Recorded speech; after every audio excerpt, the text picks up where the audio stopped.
দর্শক, আমরা দেখতে পাচ্ছি এক দফার দাবিতে আনসার তারা পথে নেমেছে। আমরা সবাই ঐক্যজোট এবং আমরা দেখতে পাচ্ছি এখানে আনসার আইন সংস্কার চাচ্ছে তারা। আমি খন্দকার মাসুদুজ্জামান।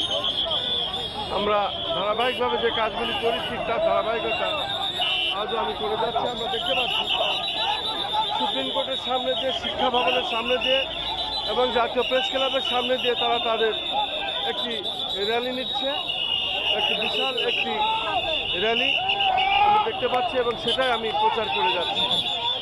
আমি দেখতে পাচ্ছি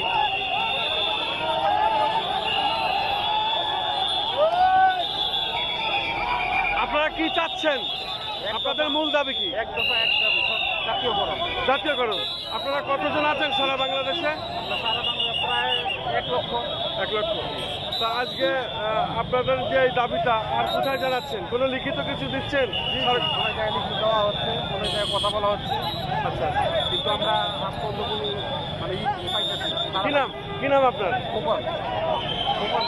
মানে আপনারা স্মারকলিপি দিচ্ছেন আজকে? শুধু দর্শক, আমরা দেখতে পারলাম এই যে আনসারদের নিয়ে তারা তাদের দাবি জানাচ্ছে এবং এখন আমরা দেখতে পাচ্ছি শিক্ষা ভবনের সামনে, সুপ্রিম কোর্টের সামনে তারা রাস্তায় এভাবে বসে পড়ল এবং রাস্তা বন্ধ করে তারা তাদের দাবি জানাচ্ছে। আমরা দেখতে পাচ্ছি এভাবেই তারা তাদের দাবি জানিয়ে যাচ্ছে। তারা তাদের এক দফা এক দাবি এবং তারা জাতীয়করণ চাই এবং জাতীয়করণের দাবিতেই তারা আজকে রাজপথে এভাবেই নেমেছে আমি দেখতে পাচ্ছি।